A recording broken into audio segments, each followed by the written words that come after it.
सुबह के धुंधले उजाले में शहर की एक व्यस्त सड़क पर एक रिक्शा चला रहा था रामलाल। रामलाल पिछले 15 साल से इसी रिक्शे पर अपनी जिंदगी की कमान चला रहा था। उसके दो छोटे बच्चे और बीमार पत्नी घर पर इंतजार कर रही थीं। आज वह थोड़ी देर से निकला था क्योंकि रात भर नींद न आई थी।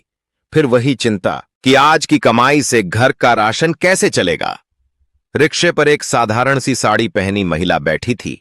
नीले रंग की साड़ी, सिर पर पल्लू और चेहरे पर थकान की हल्की झलक। यह महिला कोई साधारण यात्री नहीं थी, बल्कि शहर की SSP, superintendent of police Ritu Devi थीं। वे अपनी बेटी के स्कूल के वार्षिक समारोह में जाने के लिए छुट्टी पर थीं और जानबूझकर सादे कपड़ों में घूम रही थीं। शहर की सड़कों पर फैले भ्रष्टाचार को करीब से देखने के लिए रिक्शा चलाते हुए रामलाल ने सहज भाव से बात शुरू की। मैडम जी, आजकल ये सड़कें तो जंगल हो गई हैं। हम गरीबों के लिए। आगे वाले मोड़ पर थाना इंचार्ज ठाकुर सिंह खड़ा रहता है। वो तो बस नाम का अफसर है, सिर्फ लूट का धंधा चलाता है। रिक्शा वाले को देखते ही रोक लेता है, झूठे केस लगाता है और 2000 से 3000 रुपये ऐंठ लेता है। पता नहीं आज मेरी किस्मत खुलेगी या फिर वही पुरानी कहानी। भगवान करे वो आज छुट्टी पर हो। रितु देवी चुपचाप सुन रही थीं। उनके मन में सवाल उमड़ रहे थे। क्या वाकई शहर का यह इंचार्ज इतना गिर चुका है? वे सोच रही थीं कि अगर यह सच है तो कितने ही रामलाल जैसे लोग रोज इस जुल्म का शिकार हो रहे होंगे। रिक्शा जैसे ही मोड़ पर पहुंचा, वहां सिपाहियों की एक टोली खड़ी थी।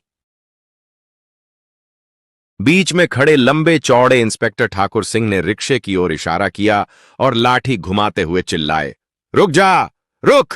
क्या तेरी हिम्मत बढ़ गई है? इतनी तेज रिक्शा खींच रहा है सड़क पर? रामलाल ने घबराते हुए रिक्शा रोका। इंस्पेक्टर नजदीक आया, गुस्से से लाल आंखें चमकाते हुए बोला, नीचे उतर! क्या ये तेरी बाप की सड़क है? बिना हेलमेट के रिक्शा चला रहा है। अब 4000 रुपए का चालान भर, वरना रिक्शा जब्त। रामलाल कांपते स्वर में बोला, सर जी, मैंने तो कोई गलती नहीं की। हेलमेट का नियम रिक्शा वालों पर लागू ही नहीं होता। प्लीज, आज मेरी कमाई न हो तो घर वाले भूखे सोएंगे। मेरी बेटी की फीस भी बाकी है। लेकिन इंस्पेक्टर को कोई फर्क न पड़ा। उसने चेकबुक निकाली और धमकाया, कागज दिखा! कहीं चोरी का रिक्शा तो नहीं? 4000 न दे सका तो 2500 दे, वरना थाने चल। पास बैठी रितु देवी सब सुन रही थीं। उनका खून खौल रहा था। वे देख रही थीं कि कैसे एक गरीब मजदूर को बिना वजह कुचला जा रहा है। रामलाल गिड़गिड़ा रहा था, सर, मेरे पास तो 500 रुपये भी नहीं है अभी। आज सुबह की कमाई बाकी है, प्लीज छोड़ दीजिए। इंस्पेक्टर ठाकुर सिंह भड़क उठा। उसने रामलाल के कंधे पर जोरदार धक्का दिया और चिल्लाया, ज्यादा बोलता है! जब पैसे नहीं तो रिक्शा क्यों चलाता है? चल थाने ले जा इसे, और इस औरत को भी। लगता है ये भी तेरी साथी है। रितु देवी अब और बर्दाश्त न कर सकीं। वे उतरीं और शांत लेकिन सख्त आवाज में बोलीं, इंस्पेक्टर जी, यह सब गलत है।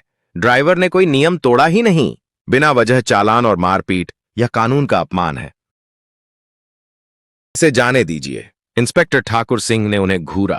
अरे तू कौन होती है सिखाने वाली? लगता है तुझे भी थाने की हवा लगानी पड़ेगी। चलो दोनों को पकड़ो। सिपाहियों ने दोनों को थाने खींच लिया। थाने पहुंचते ही इंस्पेक्टर ने उन्हें एक कमरे में बिठा दिया। वह कुर्सी पर धांसते हुए बोला, अब देखो क्या क्या करता हूं। रामू, चाय लाओ। चाय पीते हुए उसका फोन बजा। उसने कॉल लिया और जोर से बोला, हां सर, आपका काम हो जाएगा। बस 10,000 तैयार रखिए, मैं सारा झंझट संभाल लूंगा, टेंशन न लीजिए। रितु देवी और रामलाल चुपचाप सुन रहे थे। रितु के मन में आग लग रही थी। यह अफसर न सिर्फ बाहर लूट रहा था, बल्कि अंदर भी सौदेबाजी कर रहा था। रामलाल डर से थरथरा रहा था, आंसू बह रहे थे। रितु ने उसे धीरे से कहा, चिंता न करें, मैं हूं ना, यह सब खत्म होगा। मैं एसएसपी रितु देवी हूं। बस थोड़ा इंतजार करें, इसे पूरी तरह बेनकाब करूंगी। रामलाल हैरान, मैडम, आप सच में? फिर पहले क्यों ना बोलीं? रितु मुस्कुराई, सच को सामने लाने के लिए। देखिए ना कितना नीचे गिरा है यह। कुछ देर बाद इंस्पेक्टर ने रामलाल को अंदर बुलाया। पैसे दो वरना रिक्शा गया। रामलाल रोते हुए 1000 रुपये दे दिए। फिर रितु को बुलाया गया। नाम बता। 1,500 दे, वरना जेल। रितु ने ठंडे स्वर में कहा, मैं 1 पैसा नहीं दूंगी, आप वर्दी का दुरुपयोग कर रहे हैं। इंस्पेक्टर गुस्से में भड़का, लॉकअप में डाल दो इसे। सिपाही ने रितु को लॉकअप में ठूंस दिया। तभी थाने के बाहर एक जीप रुकी। जीप से SP superintendent of police Vikram Sharma उतरे।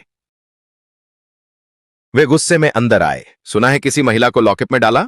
दिखाओ। इंस्पेक्टर ठाकुर सिंह ने हंसते हुए लॉकअप खोला। विक्रम ने देखा तो चिल्ला उठे, ये क्या? यह तो हमारी एसएसपी रितु देवी हैं। तुम्हें शर्मिंदगी नहीं आती?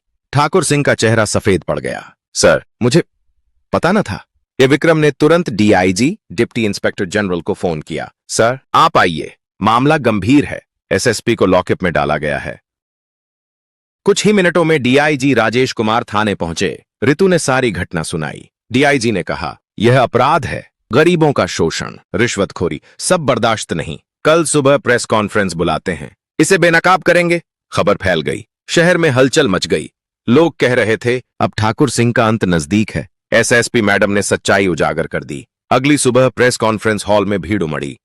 बाहर नारे लग रहे थे, भ्रष्टाचार मिटाओ, न्याय दो। अंदर डीआईजी राजेश कुमार बीच में बैठे थे। बगल में एसएसपी रितु देवी, सामने शर्म से सिर झुकाए ठाकुर सिंह। डीआईजी ने घंटी बजाई। मीटिंग शुरू। सबसे पहले एसएसपी रितु देवी। रितु खड़ी हुई, उनकी आवाज दृढ़ थी। कल का वाकया सिर्फ मेरे साथ नहीं, बल्कि हर उस गरीब के साथ हुआ है जो रोज लूटा जाता है। मैं सादे कपड़ों में रिक्शा में थी। ड्राइवर ने इंस्पेक्टर की हरकतों की शिकायत की, फिर अपनी आंखों से देखा, बिना वजह चालान, मारपीट, रिश्वत। मैं चुप रही ताकि सच्चाई सामने आए। यह वर्दी सेवा के लिए है, लूट के लिए नहीं। आज मैं उन सभी के लिए खड़ी हूं जिनकी मेहनत लूटी जाती है। कानून सबके लिए बराबर होना चाहिए। हॉल तालियों से गूंजा। फिर रामलाल को बुलाया गया। वह कांपते हुए बोला, सर, हम जैसे गरीब दिन भर पसीना बहाते हैं, लेकिन ठाकुर सिंह जैसे लोग सब छीन लेते हैं। कल मुझे 1,000 रुपए ऐंठे। अगर मैडम न होती तो मेरा परिवार बर्बाद हो जाता। वे हमारी आखिरी उम्मीद हैं। लोग भावुक हो गए। डीआईजी ने आदेश पढ़ा, इंस्पेक्टर ठाकुर सिंह को तत्काल निलंबित, आपराधिक केस दर्ज, हिरासत में लें, आगे जांच में सख्त कार्रवाई। हॉल में जयकारे गूंजे। ठाकुर सिंह को हथकड़ियां लगीं, मीडिया के कैमरों में घसीटा गया। रितु ने कहा, यह जीत सबकी है। अन्याय के खिलाफ खड़े होइए, भ्रष्टाचार हार जाएगा। वर्दी का सम्मान सेवा से होता है। दोस्तों, अगर यह कहानी आपको पसंद आई तो लाइक करें, शेयर करें और हमारे चैनल बिलिप आवाज बनो को सब्सक्राइब करना न भूलें।